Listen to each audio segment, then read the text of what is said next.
Hey everyone, welcome to the latest installment of MSP Business School. As always, I'm your host, Brian Doyle, but I am super excited for today's episode because we're going to get to talk creative. And that's my favorite part. I'm a marketing geek I won't say by trade, because if I was a better marketer, you'd know more about us. but I love the whole field of marketing. I love, really kind of the process behind it, the creativity that people have out in the marketplace. And I asked one of the newer creative minds I'd been introduced to of late to join me today. I want to welcome Keegan Sullivan to the show. Keegan, how are you? Doing well. Thanks for having me. I appreciate the accolades. No, it's funny.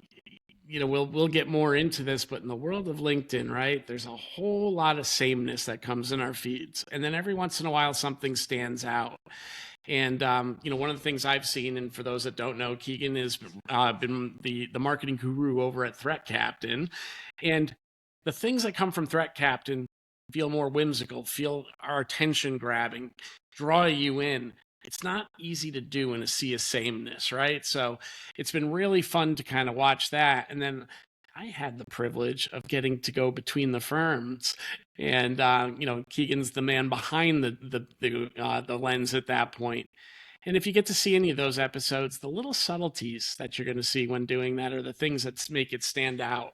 It's not just two guys talking between the ferns, but there's motion, activity, things to keep you entertained. So we're going to talk a little bit more about that. But Keegan, why don't we kick things off with me stopping talking and you coming in and telling folks a little bit about yourself, your background, and how you ended up at Threat Captain? Yeah, I appreciate it. I've been in marketing for about 5 years now. I grew up the kid who always had a camera. I was never the best at anything, so I decided I was going to document my friends who are better. So I started young when it comes to telling stories and just trying to make people seem interesting. And when I found out I could get paid for that, it was a game changer for me, because I could do what I loved and also provide for my family and provide for myself. And it's just been a super fun ride. And I've been at Threat Captain for about 8 months now. Still relatively new there, but not in the MSP channel. I worked for an MSP vendor prior to Threat Captain, and actually a big part of IT Nation. I met my now boss, Adam Anderson, the CEO of Threat Captain, in an IT Nation Evolve group. And that's where we connected. Even though we both live in Greenville, South Carolina, we met in Houston, Texas, of all places. Isn't it funny And how those things happen? it's in, and we go to all the same coffee shops and all the same cigar lounges, and how we've not met prior to that is beyond me.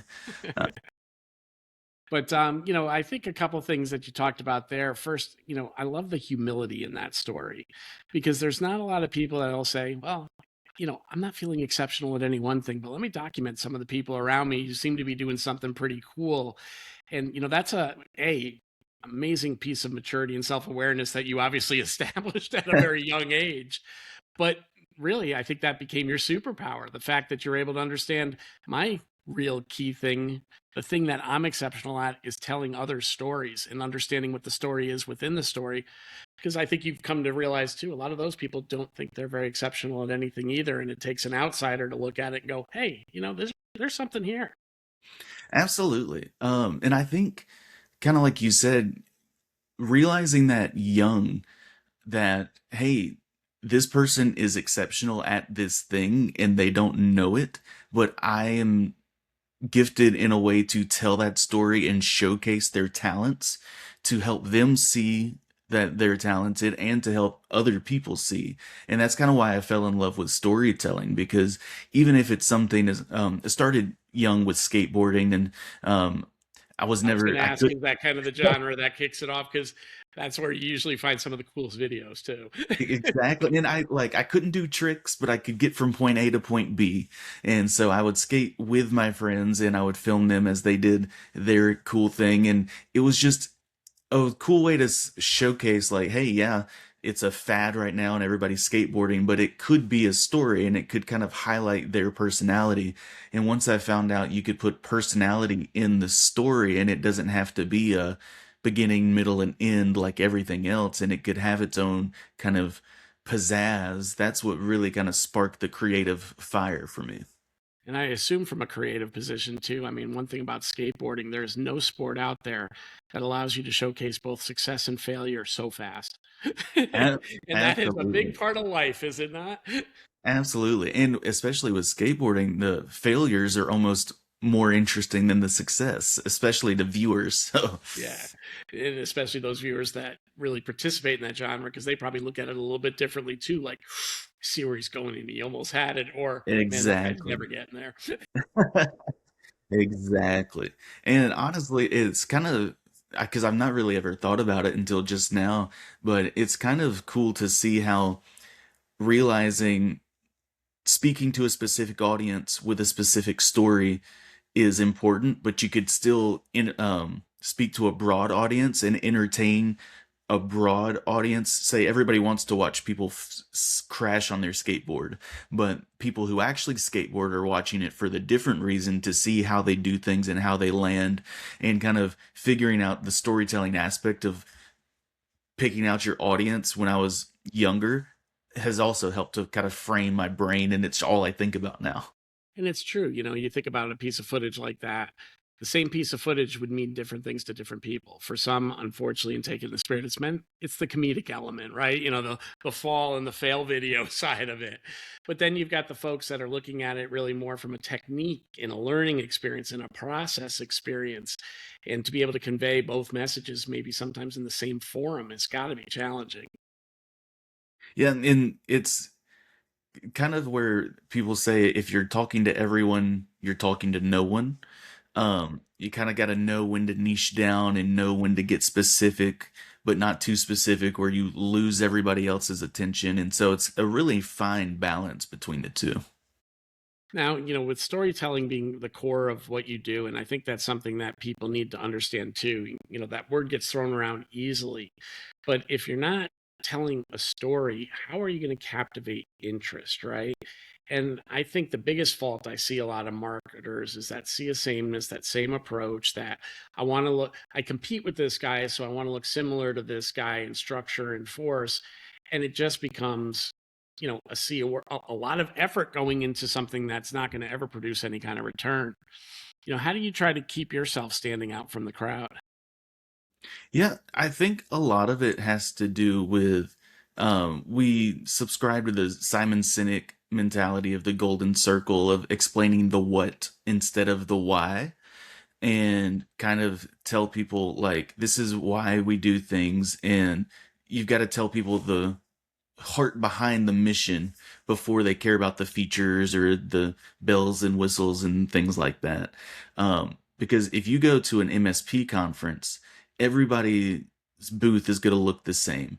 Everybody has like the black background, and I know my office is black, but If I everybody lived has in my standard office, it's black behind me too, Keegan. So but everybody tries to look sleek and cyber and sexy, and it's the black and it's the space, and it's just everybody looks the same because that's what people think they need to present themselves as. But we've found that if we go to the people who have the problem that we're trying to solve, and instead of telling them, hey, this is what we're going to do to fix it, we tell them why we understand they have a problem or why we want to solve their problem. And that kind of puts a different spin on the storytelling aspect because they're not listening to the this is what you're doing wrong and we're going to show you how to fix it, but we come next to them as like a empathetic voice and a almost a Jiminy Cricket type guide through the journey, as opposed to this is why we can fix it because we're better than you. and I love that because that's a great statement right there. A lot of people tell you the why, and that why is only going to be applicable to 25-30% of the people that actually look at it, and the rest are going to tune it off going, I've already solved that problem, I'm good to go, right? But when you talk about the what, then the nuance comes through.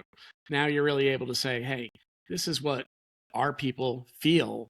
And then a lot of times when you're kind of playing it from post to post with a little bit different approach of how people feel, eventually that one that somebody's going to go, ooh, I feel that way too, and it kind of sticks and draws them in, right? So Yeah. the And I think it's kind of important because we've learned to kind of put our different marketing buckets in different places. And so we have some posts that are purely educational, and we want to help people learn how to do sales better at Threat Captain. We have some that are more heartfelt and funny, and we just have different content buckets for different people because everyone doesn't learn the same, everyone doesn't understand the same, and so we try and speak the different audiences in different ways instead of just having one overarching, this is how we do everything. So before we dive in like deeper into audiences and that conversation from just a LinkedIn perspective, obviously you weren't posting your skateboard videos up on LinkedIn back in the day. I would love to get your thoughts about, setting the right message for the platform you're on, and then how you still, and we're going to get to this because of our LinkedIn story and what you shared with me before, how that can carry over though and be a benefit in a different type of platform when you take some of the winning measures and kind of make it work in a platform where you go, well, that shouldn't really work. Right. Yeah. And I think personally, probably 2 years ago, I got real active on LinkedIn, and then I just started to notice that everybody's posts sounded the same. If you took away the name and profile picture, you couldn't really tell who was talking because either everybody ran it through ChatGPT or everybody was trying to sound like they were an expert or a guru, and it just lost all of its tone. And LinkedIn is supposed to be a business social media, and there wasn't very a social aspect to it because it was very standardized and very robotic. A lot of circle back, and we'll put that in the parking lot, and lots of corporate talk. And I think that it really didn't take much to stand out or to seem different because once I just started posting like it was Twitter or a Facebook status and just, hey, this is what I did today, or this is how I messed up today, or if I'm working on a project, hey, wanted to show people where I failed and messed up so you guys don't have to do that. And just being willing to kind of post in a normal voice and just a normal kind of cadence without trying to seem all put together and buttoned up, I think made a huge difference. I love that because you hear a lot of people talking about, you got to put your authentic self out there. But there are many of us, and I think even to a degree, myself included, even though I like to post a little bit reality, I think I sometimes still put up a little guard where I'm saying, all right, well, it's still professional. I still got to keep it. But if you really do look at the people that stand out in your feed, they tend to be pretty open. And, everybody learns. A big part of this podcast has been everybody learns from failures more than they do from wins, right? Where was the challenge? What did you do to fight through it? There's not a single person that's ever ran a business that hasn't felt a challenge, and that hasn't struggled at some point. And I love, if you can take that and be open with that in social, it's going to draw people into your plate, right? Oh yeah. Well, and I think for me, because I have a very big personality and I'm very outgoing and just very loud, if you will, and I don't want someone to think they have a version of me on LinkedIn, and then when they meet me in person, they're like, "Whoa, this is not what I expected. This guy is way, he's a lot." And I just want people to know I'm a lot from the start. And so Well, I, I think you're coming off very genteel right now, man. So, feel free to get bold. well, thank you. I want people to know who they're getting to know in on LinkedIn. So I'm in real life, they're like, "Oh yeah, he's the same guy." It's not like a face or a mask or a personality that he puts on for the internet. Like he is who he is. Yeah, and I think that, I think it's a tougher spot in LinkedIn than others, right? Because most of us can be real human if you're on a Facebook or an Hmm. Instagram or those kind of things, because the platform just lends to it. But I think people feel a little bit differently, and obviously you've had some huge success with what you're doing at Threat Captain and on LinkedIn. It's tough for people to let their guard down in that forum, maybe because it's peers, not friends. But I look at my Facebook feed these days and it's probably 50-50 peers and Yeah, friends. So it's become that kind of forum anyway. I think so. And I think that LinkedIn was the professional network for so long that it's hard for people to think of it outside of a job resume or a networking platform, which it still is, and it's still a professional platform, and it's still important to make sure that what you're posting is aligned with your business values, but you can still be yourself. Um, I think there's a balance between corporate you and the real you, and you can still have your authenticity, your voice, and your personality in your business, because regardless of what year it is and regardless of what AI platform comes out, at the end of the day, people buy from people, and relationships are what move the needle. And people aren't going to want to buy from someone or subscribe to a platform if you sound like ChatGPT. They want to know you, not the regurgitated version of you. Yeah, I mean, I think that's always been the case. Like people buy from people, right? You hear it all the time, but yet, a lot of companies kind of hide behind the mask on LinkedIn again for that professional front. But yet, if you look at some of the success stories over the year in our industry, almost every one of them was owner-led personality that that grew that business because they grew a following to themselves. And and that certainly becomes something that becomes very strong because you can take that anywhere once you've established that. Absolutely. And that's the thing, because if one day LinkedIn decides to not exist anymore, that your platform is gone. And if people only knew the corporate version of you, there's going to be no draw for them to follow you to the next platform or to find you in real life or whatever it may be. And so if they don't get to know the real you, there's no point. Yeah, even those that just switch jobs that have done a good job of curating there, you just see they have success and probably demand a better dollar as well for going over because they've established that credibility online. There is a following for them, the person. And if you get them, the person, by de facto, process, you kind of get your product will become part of the person, at least for the time that you own them, right? Exactly. And it's having that social proof and that kind of, I don't want to say cult following, but having that network of people that listen to you because they like how you present yourself. Like you can take that to whatever business you go to or whatever business you start, and you don't have to start from scratch every single time, because you have a baseline, you have a base audience that's going to travel with you. Now, one of the other things I find interesting about what you've done over at Threat Captain is you've also kind of mixed the media, right? And what I mean by that is you guys are really good at putting out video format. You've got the storytelling going in your post, but you've also got creative images that kind of support the storytelling. You've done a wonderful job of making everything very uniform too, right? You've built a look and feel, at least from my seat, that I see that when I see an image, I'm like, oh, that's a Threat Captain image without even reading the name. Talk a little bit about your process behind that, because it is interesting when a style can almost become associated with a company even more so than a logo, because I think everybody fixates on that logo. Yeah, and I think that is the photographer in me that kind of wants everything to look the same and to have a feel.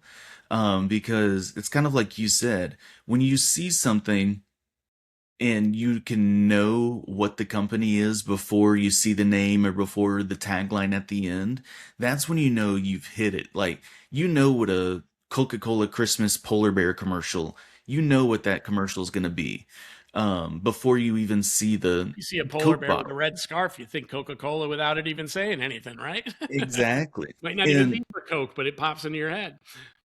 fun fact, and well, it's a fact that I think is fun. I'll let you decide. Um, Before Coca-Cola, the iterations of Santa Claus, he wore green a lot. Until the Santa Claus became the Coca-Cola Santa Claus in the red costume.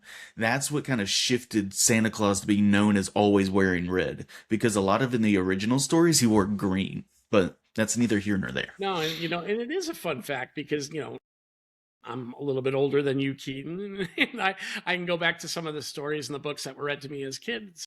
And he wasn't in red then. I can't recall if it was green, but the red came quick into my lifespan. But the point was, I do remember books that, it was the alternate. I think I was a kid going, why is Santa not wearing red? You know, that kind of thing for the older stories. Yeah. And it just kind of shows when the power of marketing and branding, when you can completely take over the visual or the mental image of something because of your brand colors, you've nailed it.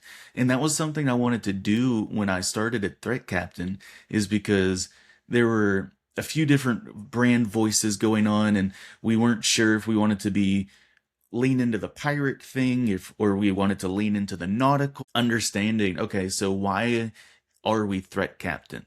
Okay, we want to help people captain their sales process and be at the helm of their sales process. Okay, so that means we're not pirates, so we can cut off the pirate side of things and just kind of narrowing down what we wanted our brand voice to be. And once we figured out the brand voice, it was easy to figure out what we wanted the brand visuals to be, because it you want obviously the voice and the visuals to go hand in hand, but it's much easier to put a visual to a voice than it is a voice to a visual.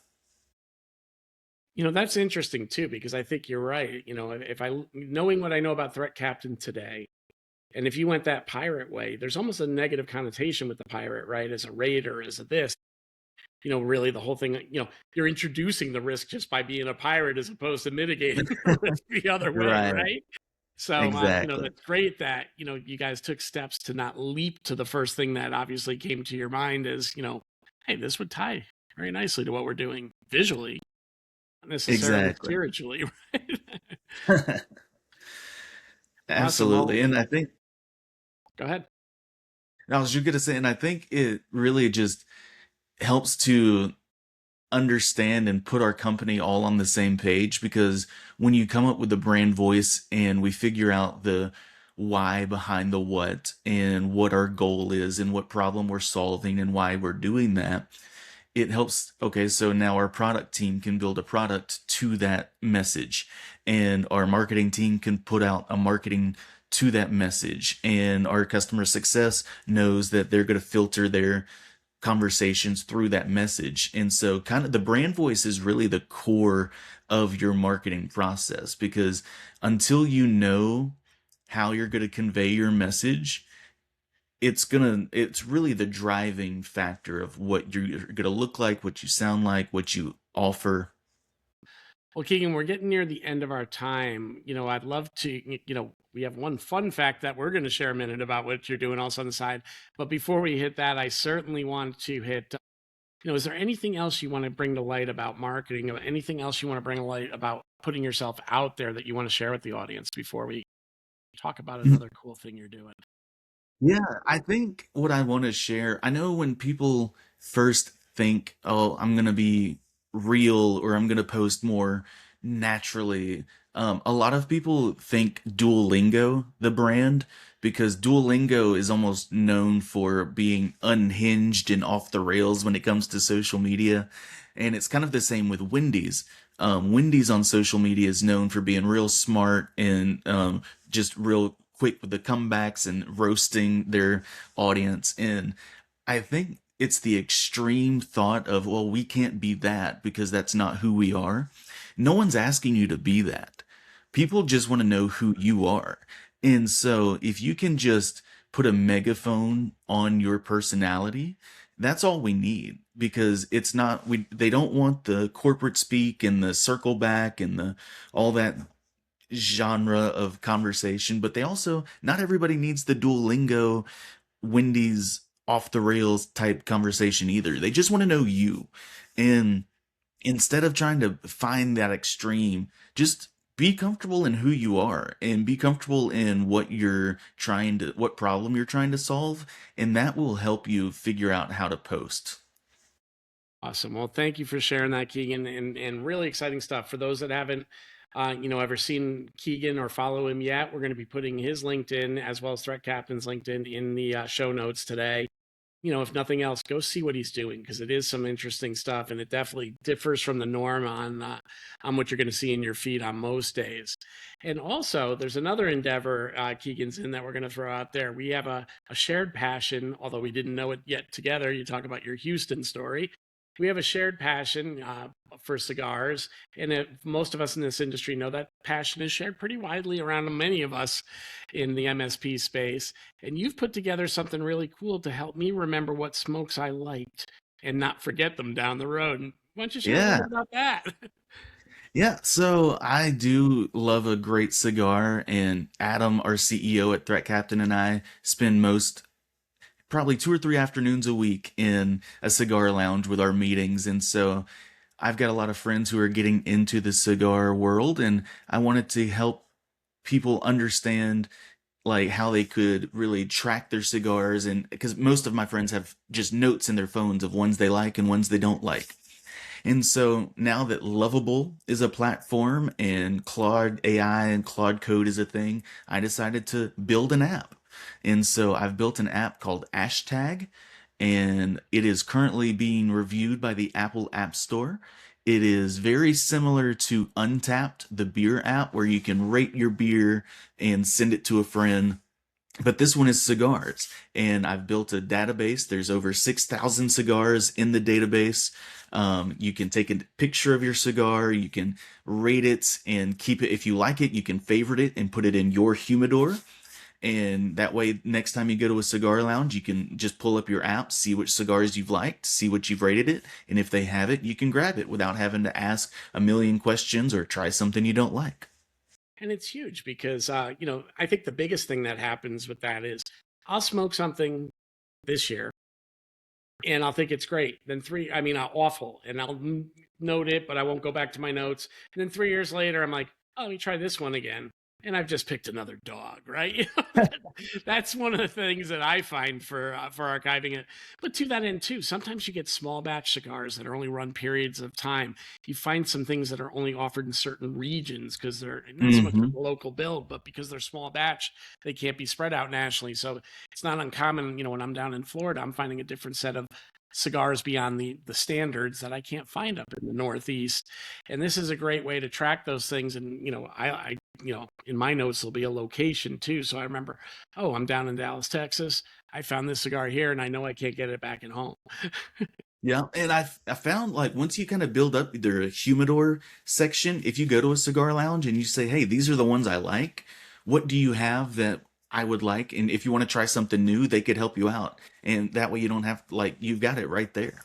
Yeah, and that's huge because that's like the number one question. Well, what do you smoke? What do you like? You're like, But if I you only can't give them two or remember. three options, you still can end up in an off spot because they're similar, but they're not.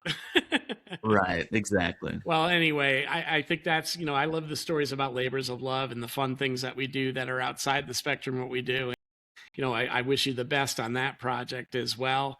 But more importantly, I'm going to be watching what you and Threat Captain keep putting out on the web. And, really, it's been fun to watch some of the things you do. It's been fun to participate in between the ferns and other things that you've done too. Thanks for coming on board today. Yeah, thanks for having me and thanks for letting me, be myself. Hey, that is the number one thing in life, man. Well, you enjoy the rest of your day, and audience, we'll see you again next week.